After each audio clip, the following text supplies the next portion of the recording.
She's back! Namiss niyo ba ako? Kasi namiss ko kayo. Anyway, as you guys can tell from the title and sa hawak ko, today we are going to talk about ISSY's newest collection, which is called Eyes of the Champion. And grabe guys, campaign, PR, packaging, everything, as always, they did not disappoint. Look at the box, grabe diba? Super duper ganda. And also this one, diba grabe? Look at the photo and even yung video campaign, i-check nyo sa Instagram ng ISSY kasi sobrang perfect. And of course, once you open the PR, this is how it looks like. Lahat ng items, lahat ng product from the collection and shades nandito. And just in case you guys didn't know yet, we have a total of 3 products in this collection. We have ISSY's Gel Pencil Extreme. This one is 349 pesos and 8 yung total of shades. Precision Fluid Liner. This one also 349 pesos and 4 yung shades. And Lash Maximizing Mascara. And for this, yung price niya is 5.99. And dito tayo mag-start guys sa Precision Fluid Liner. Again, 349 pesos to and 4 yung shades. We have Pitch Black, Smoke Brown, Classic Brown, and Warm Brown. And for this, I really love the idea na nag-release sila ng 4 na klase ng brown kasi diba, iba-iba yung preference natin when it comes sa browns. Other people kasi diba gusto ng super dark brown, almost black, yung iba naman gusto ng reddish brown, and yung iba gusto ng classic. And just look at the brush tip. Perfectly named kasi sobrang precise talaga niya because yung tip sobrang sharp. I'm gonna use the shade Pitch Black. Gagawa lang ako ng wing. And guys, just look at that. Grabe, diba? Sobrang nipis niya kaya perfect siya pang gawa ng wing. Just also super easy to drag. Just look at that. Sobrang effortless. Grabe. And also, true to its name, talagang black na black yung kulay niya. It's pitch black. It's sharp but still soft, kaya hindi nagtatag kapag ginagamit. Just look at that, diba? Ang hassle-free. I'm not really the best when it comes to doing eyeliner, but with this one, I swear, sobrang bilis lang niya. Just gonna do a super thin line on the inside. I mean, just look at that, diba? Sobrang sharp, sobrang on point. Kung mahilig kayo gumawa ng graphic eye makeup, you will enjoy this kasi ang perfect niya gamitin for precision application. And I'm super happy kasi true to its claim, guys, talagang matte yung finish niya because I don't really like liquid liners na glossy because it looks off, diba, kapag ka nasa eye. Pigmentation is also really nice kasi black na black yung kulay niya, as in, one line, itim na siya. Hindi niya na kailangan patungan para maging black. So basically, all you have to do is i-fill in and that's it. Brush tip pasadong-pasado sa akin guys kasi even though pointed siya, hindi siya yung matulis na nakakasundot ng mata or ng skin. So once you drag it, super soft and it glides really well. Again, nasubukan ko na ito guys and formula is really nice kasi perfect sa weather natin because number 1, smudge proof. Look at that. Kahit diinan mo siya, hindi nagmo-move, hindi nagbabudge, hindi nagfe-fade, sobrang long-lasting nitong liquid liner na to. Nakakailang rub na ako, but sobrang strong pa din ng pigmentation.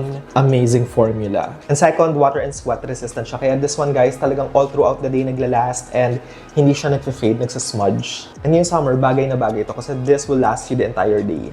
This time, let's talk about ISSY's Gel Pencil Extreme. Again, 349 pesos yung price nito and this one comes in 8 shades. This one is Black Belt, this one is Diva, this one is Superstar, this one is Midnight, this one is Somersault, this one is Ninja, this one is Scarlet, this one is Whiteout. Of course, on one side, you have the pencil, the product itself, and on the other end, meron siyang kasamang brush na pwede nyo gamitin to smoke out or to blend the pencil. I was gonna do a demo na but I forgot to mention that this one nga pala is a traditional pencil, meaning you have to sharpen the product. Some people might find it, kinda annoying, but personally, I don't mind because the thing kasi sa mga retractable is mabilis maputol and also nagda-dry siya. So once you, twist it, nababa. Ayun nga, like what I was saying kanina, yung mga tinutwist, retractable, what happens is, after a few weeks, a few months, once you twist it, diba, kahit hindi siya naaalog, minsan napuputol. Kaya yun, for me guys, hindi big deal that this one is a traditional type of pencil kasi mas prefer ko talaga yung ganito ever since. I'm gonna use the shade Midnight and to be honest, hindi ko alam kung ano guys. I'm just gonna do like graphic, whatever. And as you can see, diba, talagang pigmented siya right off the bat. One line, kita nyo naman. The pigmentation is really there. And grabe, this specific color, obsessed. Ang ganda ng pagka-blue niya. This time, si Superstar naman ang gamitin natin. And I'm literally just doing random shapes, to be honest. Graphic lang talaga siya na, kieme. Pigmentation is on point, I promise. Next shade is Somersault, which is yung green. And for this, bahala wala na ko ano magawa natin yung shape. I'm literally just going with the flow. So last color I'm gonna be applying sa lid is itong si Scarlet. And I think I'm just gonna be applying it here. Sobrang creamy, grabe. May space pa, so gamit pa tayo ng isang shade, and this one is Ninja. I think I'm just gonna do a circle here. Yan. And also, since meron gap dun sa liner kanina na liquid, magta-tight line ako so that talagang black na black everything. So it's actually great for tight lining kasi creamy siya, kaya it doesn't feel hard kapag nilalagay mo siya. So it's easier to maneuver and to, you know, to wiggle, to move around. Mas solid na siyang tignan, diba? Bongga, I love it. For those of you na naghahanap ng gel liners na number 1, perfect for creating creative looks. Second, pigmented. Smudge and transfer proof.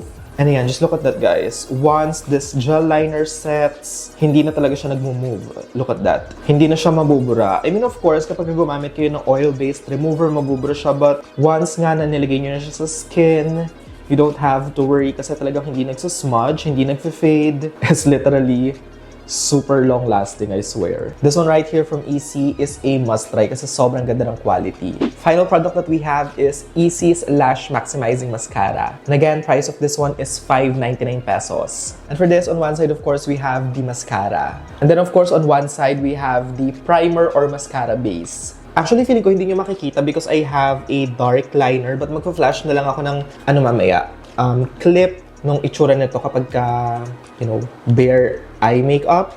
Kasi nung ginamit ko to nung event, hindi naman ako nag-heavy na eye makeup. And of course, to start, I'm applying the mascara base. This one is actually really nice. Atong base, talagang ginagawa niyang fluffy or volumized yung lashes. I also love the applicator kasi manipis, kaya it really separates the lashes and yung mga corners, yung mga sulok-sulok, talaga nalalagyan niya. So this time, I'm going to apply the mascara itself. And actually, feeling ko makikita nyo rin pala yung difference mamaya pag nag-side view ako. If you're looking for a mascara na hindi OA, yung vino-volumize yung lashes but still very natural looking. Alam nyo, yung mga eyelashes na mga naka-clean girl makeup, yung mga simple minimal makeup, ganun.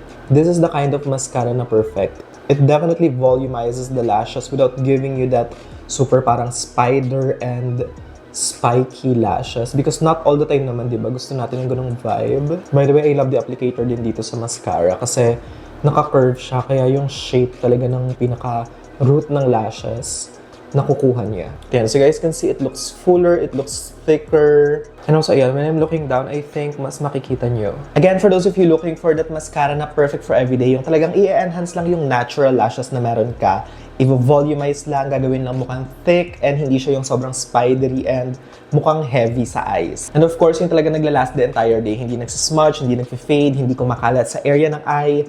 This one right here from ISSY, you guys might want to try. Overall, super happy with this collection kasi yung mga claims nila sa product, totoo. These products talagang perfect sa weather natin. I feel like talagang made siya for Filipino weather. Fluid liner, again, sobrang nagustuhan ko yung kulay kasi nga yung mga shades of brown, di ba? Depende sa preference nyo, meron kayong pagpipilian. And also yung black, maganda siya kasi talagang completely, guys, black na black yung kulay. Gel pencils, super fun to use, and once na nag-set, talagang hindi nagbabudge, hindi nagsasmudge. And the good thing about this kasi is that pwede nyo din gawing base for eyeshadows. Atong gel liners, guys, super amazing. Pigmentation-wise, one swipe, talagang intense. Yung opacity ng color, nandoon talaga. And I'm crossing my fingers na soon. Sana mag-release sila ng mga bright, mga neons, pastels, ganun, because I feel like they will definitely nail it. ISSY will nail that. Like I've said kanina, this one, wear test ko na siya, guys. Ginamit ko to ng event.